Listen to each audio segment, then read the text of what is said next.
हो, बहुत तकलीफ है और नहीं हो रहा काम, बहुत दिनों से लगे हो नहीं हो रहा, हरा मूंग ले जाओ। मूंग के दाने तो रहते हैं घर में, केवल 31 मूंग के दाने लेकर जाइए, 31 चावल के दाने लेकर जाइए और 31 ही बेलपत्र लेकर जाइए। जिस दिन सोमवार की अष्टमी हो, कौन से दिन? सोमवार की अष्टमी हो, उस दिन शंकर जी के मंदिर में जाओ, 3 चीज लेकर जाओ, मूंग के दाने, चावल, बेलपत्र। चावल जो 31 लेकर गए हो, अपनी कामना कर कर शंकर जी की देहली पर रख दो, चौखट पर, कहीं पर भी एकांत में उसको रख दिया जाए। मूंग के जो दाने लेकर गए हो 31, वो नंदी के पास में, जो नंदी का पांव ऊंचा रहता है उस पांव के पास रख दीजिए। और जो 31 बेलपत्र लेकर गए हो, वो 31 बेलपत्र अशोक सुंदरी वाली जो जगह है, शिवलिंग, ये जलाधारी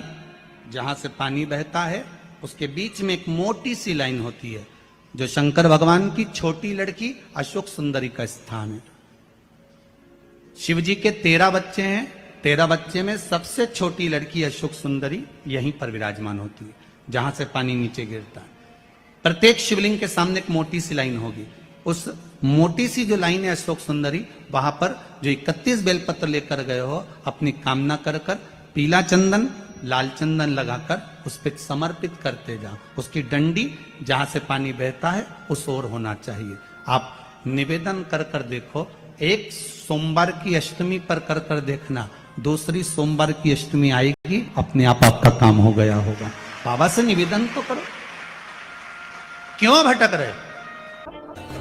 कभी सोमवार का दिन हो, क्योंकि शंकर जी को सोम प्रिय है, सोमवार का दिन चंद्र का वार शिव जी को प्रिय है। बेलपत्री के वृक्ष के नीचे बैठकर हाथ में एक बेलपत्र का पत्ता रखकर आप पंचाक्षर मंत्र नमः शिवाय, ओम नमः शिवाय, या श्री शिवाय नमस्तुभ्यम, या महामृत्युंजय मंत्र का स्मरण कर रहे हो, पर डंडी का भाग अपनी ओर, बेलपत्र की बीच वाली पत्ती का भाग बीच वाली उंगली की ओर रखकर अगर आप स्मरण कर रहे हैं और अपनी कामना कर कर बेलपत्री के वृक्ष के नीचे बैठकर उस पत्ते को सम्मुख रखकर बाबा से विनय कर कर एकांत में उस बेलपत्री के वृक्ष की छांव में, बेलपत्री के वृक्ष की छांव आप कामना कर कर उस पत्ते को शंकर भगवान के ऊपर समर्पित कर रहे हैं, तो ये जान कर रखें कि पार्वती और शिव का मिलन करवा रहे हैं और अपनी मनवांछित फल कामना पूर्ण करवा रहे हैं। क्योंकि शिव और पार्वती का जब मिलन होता है, शंकर पार्वती जब एक दूसरे के सम्मुख में होते हैं, शिव और पार्वती जब एक दूसरे के सामने अपने बच्चों के कारण एक दूसरे के सम्मुख में आते हैं, तो उनके चेहरे पर प्रसन्नता का भाव आ जाता है। फल, मनवांछित फल की कामना आप जिस कामना के लिए कर रहे हैं, विवाह के लिए, नौकरी के लिए, सर्विस के लिए, व्यापार के लिए, रोग मुक्ति के लिए, आप जिस कामना से कर रहे हैं, बस उससे कह कर कभी सोमवार का दिन हो, क्योंकि शंकर जी को सोम प्रिय है,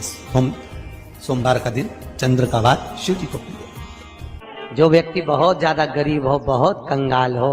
लक्ष्मी नहीं आ रही हो, बहुत तकलीफ में हो, कर्जा बहुत ज्यादा हो, उसको कुछ नहीं करना। सोमवार के सोमवार शाम के समय बेलपत्री के पेड़ के नीचे थोड़ी सी शक्कर या गुड़ डालकर एक दिया रखकर घी की बत्ती लगाकर जलाकर आ जाओ, अपने आप कर्जा चूकना चालू हो जाता है। कर्जा क्यों? माता लक्ष्मी को भगवान शिव ने कहा था, लक्ष्मी तेरा विवाह मैं भगवान नारायण के साथ कर रहा हूं, तो नारायण के चरणों में तो रहेगी, पर एक बात याद रख, माता पार्वती के नयन अश्रु से प्रकट हुए बेलपत्र के नीचे शाम के समय पर तेरा निवास होगा, तो प्रतिदिन शाम के समय पर बेलपत्र के पेड़ के नीचे बैठकर नारायण की आराधना करेगी। जो तेरे नाम का दिया बेलपत्र के पेड़ के नीचे लगाएगा, उसका घर संपदा से भर जाएगा। महाराज, शिव महापुराण तो यहां तक कहती है